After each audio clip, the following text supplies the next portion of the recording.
Drex spread his arms wide, drawing attention from every corner of Stars End Bar. "A simple shooting competition," he announced, his voice carrying easily over the murmur of the crowd.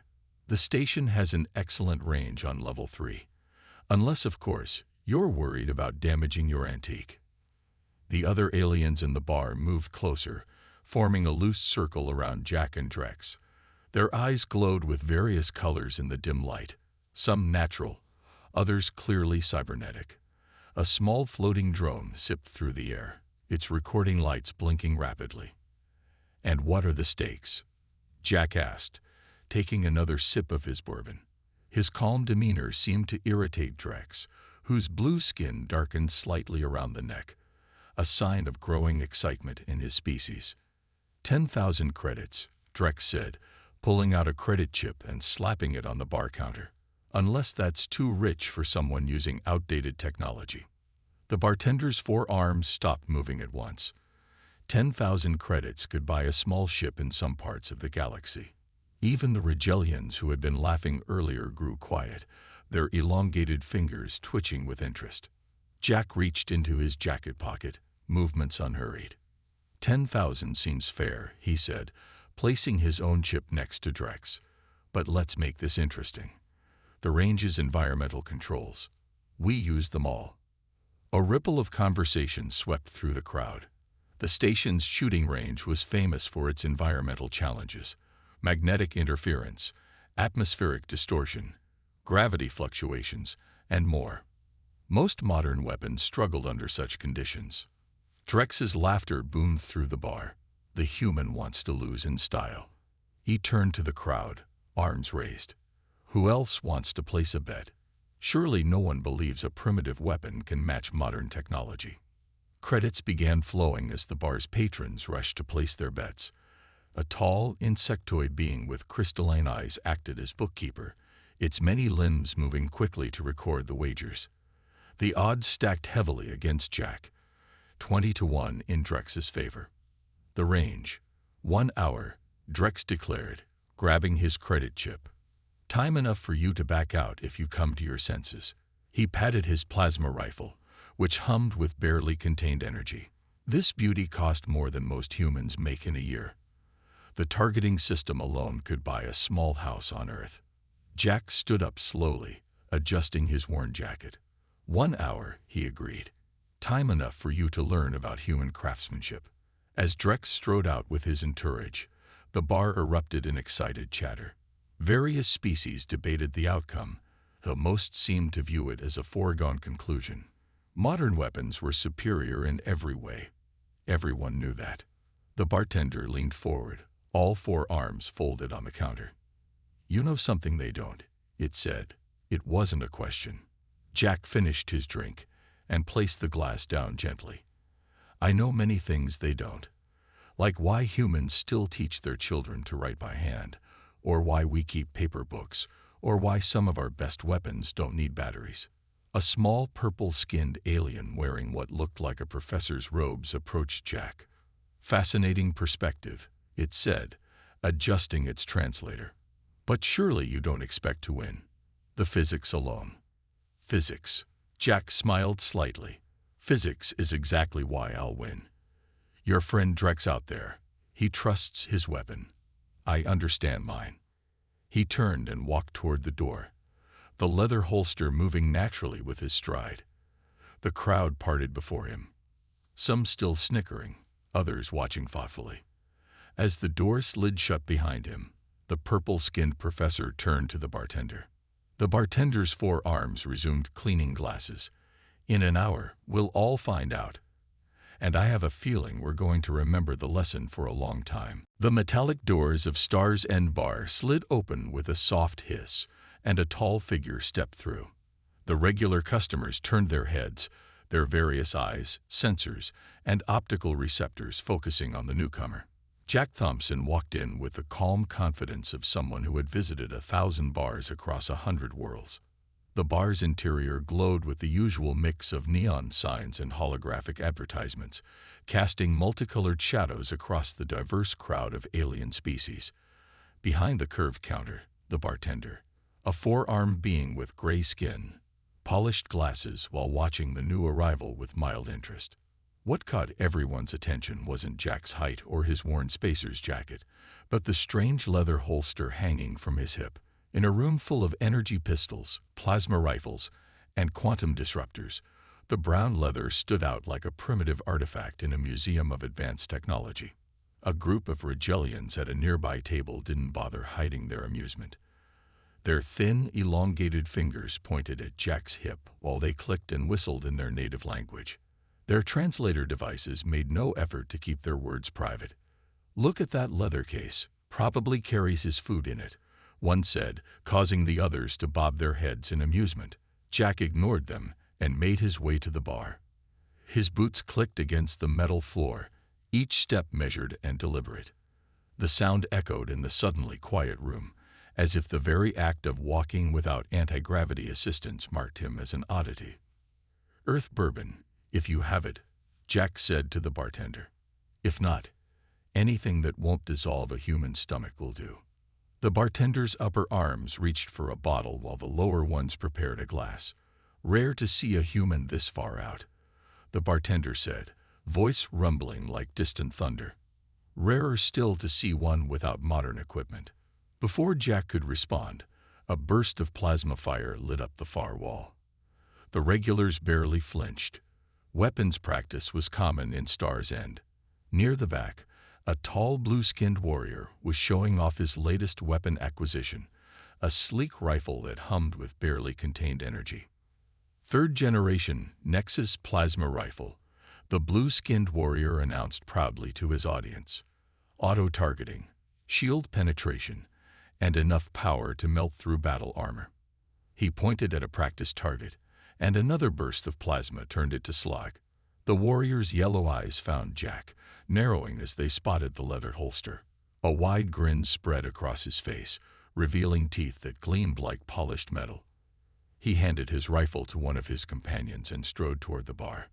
"Well, well," he said, translator making his words clear but unable to hide the mocking tone. "Don't often see your kind here, human. I'm Drex, and I couldn't help but notice your interesting choice of equipment." Jack took a slow sip of his drink, savoring the familiar burn. "Every warrior has their preferred tools," he said simply. Drex laughed, the sound like grinding gears. "Tools? That leather case looks like something from a historical archive. What's inside? Gunpowder and lead, arrows and a bow." He leaned against the bar, his elaborate combat armor catching the light. "This is the modern galaxy, human. Only primitives cling to outdated technology." The room had grown quiet again, the various species watching the exchange with interest. Some were recording with their cybernetic implants, probably hoping to capture what they assumed would be another amusing instance of human backwardness. Jack set his glass down carefully. "Sometimes," he said, "the old ways have advantages that the new ones haven't figured out yet." Drex's grin widened further. "Is that so? Care to prove it?" The corner of Jack's mouth twitched upward slightly. The trap was obvious, but sometimes the best path forward was straight through. He turned to face Drex fully, one hand resting casually near his holster. "What did you have in mind?" News traveled fast on Station Delta 9.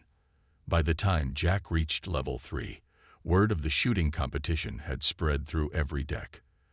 The station's central corridor buzzed with activity as beings of all shapes and sizes made their way to the shooting range. The range master, an old robot with dented plating and glowing green optical sensors, looked up from its control panel as the crowd filed in. Its metallic voice crackled through aged speakers. "Maximum capacity is 200 spectators. Additional viewers can watch through the observation screens in the waiting area." The range itself was impressive.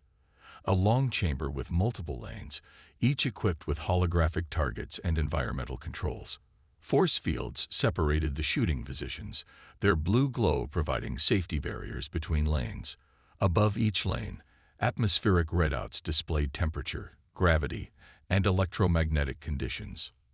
Drex had already arrived, surrounded by a group of admirers. His plasma rifle rested on a nearby table, its power core pulsing with a soft blue light. Several technical experts hovered around it, their scanning devices analyzing its specifications.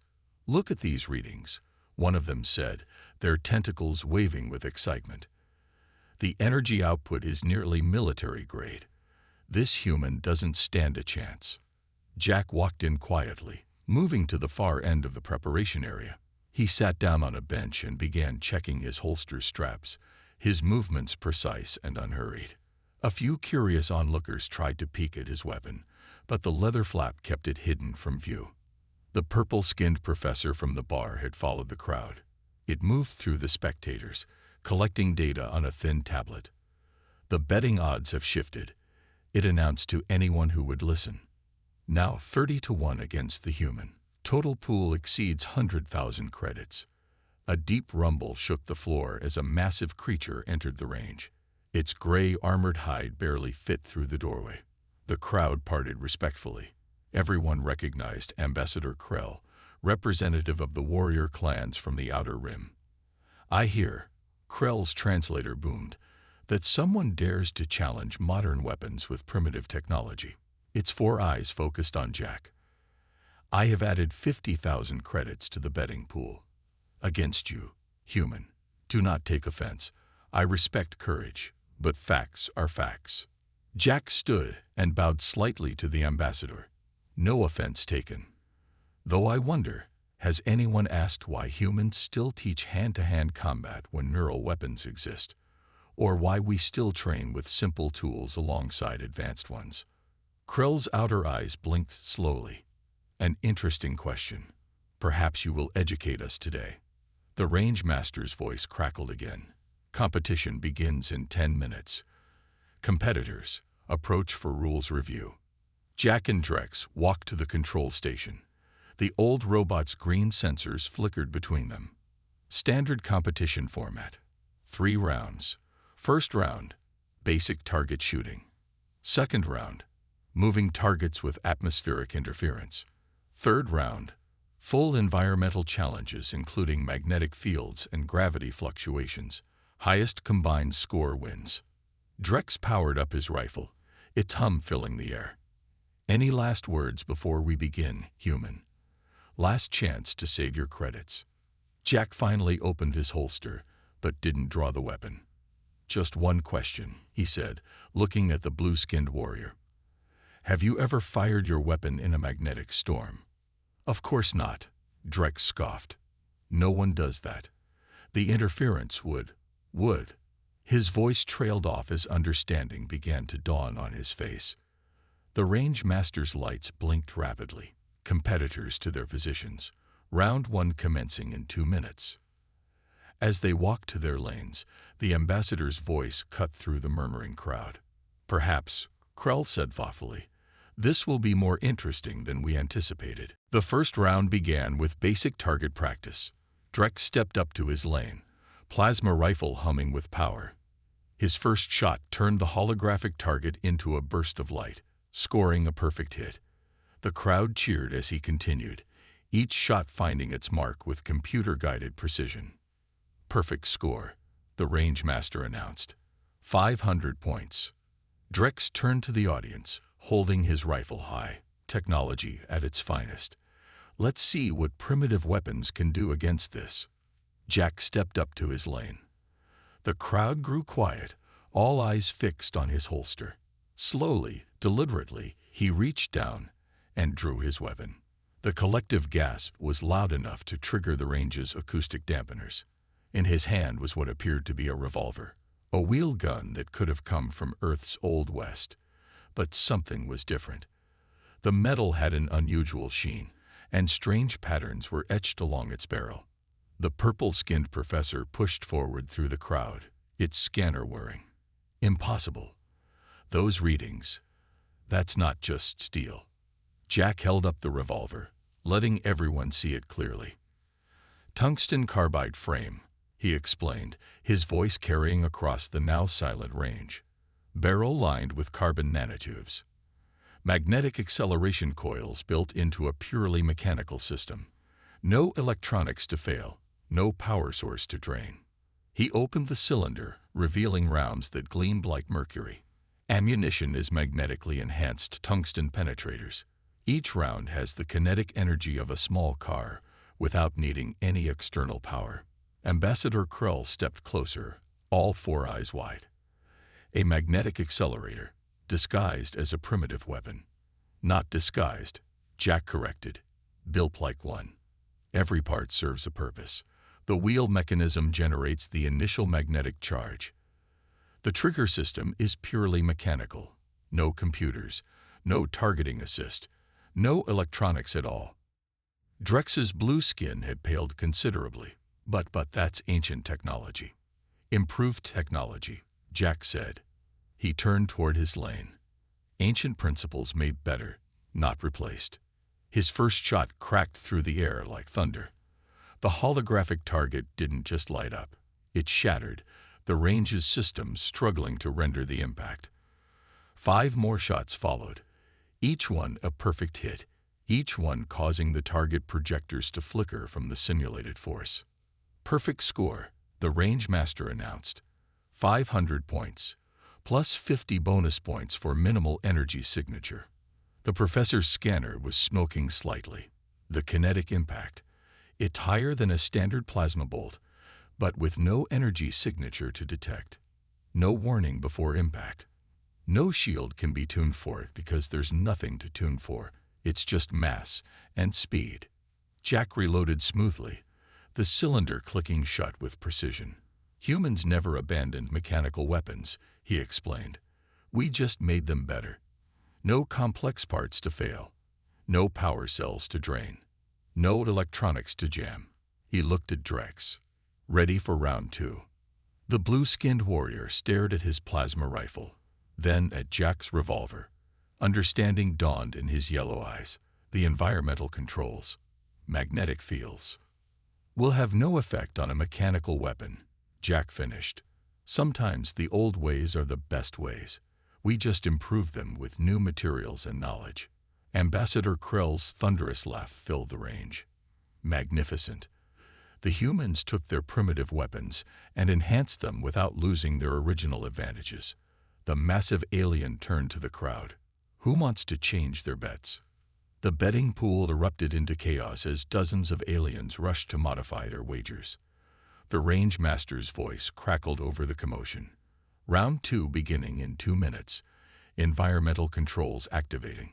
Jack couldn't help smiling as he watched Drex frantically checking his rifle's power settings.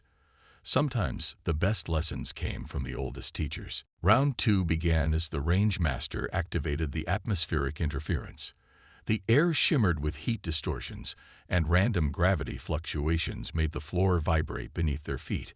Holographic targets appeared, moving in unpredictable patterns through the disturbed air. Drex stepped up first again, but his confidence had vanished. His plasma rifle's targeting system flickered as it tried to compensate for the changing conditions. His first shot went wide, the plasma bolt dispersing in the unstable atmosphere.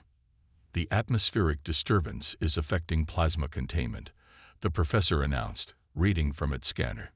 Energy weapons require stable conditions for optimal performance. Drex adjusted his rifle settings frantically. His next few shots were better, but still not perfect. The moving targets proved especially challenging as the atmospheric interference played havoc with his weapon's targeting computer. 300 points, the range master announced. Significant performance decrease noted. The crowd murmured as Jack stepped up to his lane. He held up his revolver, turning it slowly for everyone to see. Notice, no targeting computer to confuse, no plasma containment to disrupt, just simple mechanics and physics. The purple-skinned professor moved closer, its scanner working overtime. But surely the gravity fluctuations will affect bullet trajectory. Jack nodded. They do. That's why humans still practice shooting without computers. We learn to compensate naturally. He pointed to the revolver sights. These aren't just for show. They're calibrated to help the shooter adjust for conditions. Ambassador Krell leaned forward, multiple eyes focused intently. You mean the human brain calculates the adjustments? Without assistance. With training, yes, Jack replied. Our brains are excellent at physics. We do complex calculations every time we catch a ball or walk upstairs. We just had to learn to apply that natural ability to shooting. He demonstrated by tracking a moving target, his body shifting slightly with each gravity fluctuation. The revolver cracked 6 times, each shot finding its mark despite the atmospheric interference. The tungsten rounds cut through the disturbed air cleanly, their high mass resistant to the environmental effects. 500 points, the range master announced, plus 100 bonus points for adaptation to environmental conditions without technical assistance. Drek stared at his rifle's readout screen in disbelief. But this is advanced technology. It's supposed to be better. Advanced doesn't always mean better, Jack explained, reloading his revolver with practiced ease. Your rifle is a masterpiece of engineering, but it relies on perfect conditions. One power fluctuation, one magnetic disturbance, and all that technology becomes a liability. The professor's scanner beeped excitedly. Fascinating. The human weapon maintains consistent performance regardless of conditions. No power drain, no targeting systems to malfunction, no plasma containment to fail. Ambassador Krell's massive form shook with laughter. Now I understand why humans still use projectile weapons in space combat. Their ship's rail guns can't be jammed or disrupted like our energy weapons. Jack nodded. That's right. Sometimes the old ways have advantages that can't be replicated with new technology. We just had to make them better without making them complicated. The range master's voice crackled through the speakers. Final round begins in 5 minutes. Full environmental challenges will be activated, including magnetic interference and random shield generators. Disrupt your weapon's power core. Interfere with the targeting. Scatter the plasma bolts. Jack finished for him. Yes, that's exactly what it will do. He patted his revolver. But this will work just fine. The crowd began placing new bets, but this time, the odds were very different. As the range master prepared the final round, even Drex seemed to realize that sometimes the simplest solution was the best solution. The range master's mechanical voice echoed through the chamber. Final round commencing. Full environmental challenges activated. The air crackled with visible energy as magnetic fields sprang to life. Random shield generators created flickering barriers between the shooters and their targets. The gravity shifted unpredictably, making the floor feel like the deck of a storm-tossed ship. This time, Jack stepped up first. The crowd pressed against the safety barriers, all eyes fixed on the human and his primitive weapon. Even the floating camera drones moved closer, their recording lights blinking rapidly. Observe, the professor announced, holding up its scanner. No electronic signature from the human's weapon. Nothing for the magnetic fields to disrupt. Jack took his stance, adjusting his footing to compensate for the gravity changes. The first target appeared, partially hidden behind a shield barrier. He waited, watching the shield's pattern, then fired the instant it flickered. The tungsten round passed through the gap, striking the target dead center. More targets appeared, moving faster, protected by overlapping shields. Jack's revolver spoke 6 times in rapid succession. Each shot threaded through gaps in the shields, found paths through the magnetic disturbance, and hit true despite the shifting gravity. Perfect score, the range master announced. 500 points. Additional bonus of 200 points for exceptional adaptation to extreme conditions. Ambassador Krell's voice boomed over the applause. Notice how he times his shots with the shield fluctuations. The human is calculating the patterns by eye. Drek stepped up to his lane, his blue skin now almost white with stress. He activated his plasma rifle, but immediately problems arose. The weapon's power core whined as it fought against the magnetic interference. Its targeting display flickered and jumped. His first shot dispersed harmlessly against a shield. The second shot curved wildly in the magnetic field, missing completely. The third shot didn't fire at all. His weapon's safety systems had activated due to the unstable conditions. Warning, his rifle's AI announced. Environmental conditions exceeding safe operating parameters. Shutdown imminent. No, Drex shouted, frantically trying to override the safety protocols. You can't do this. You're supposed to be advanced technology.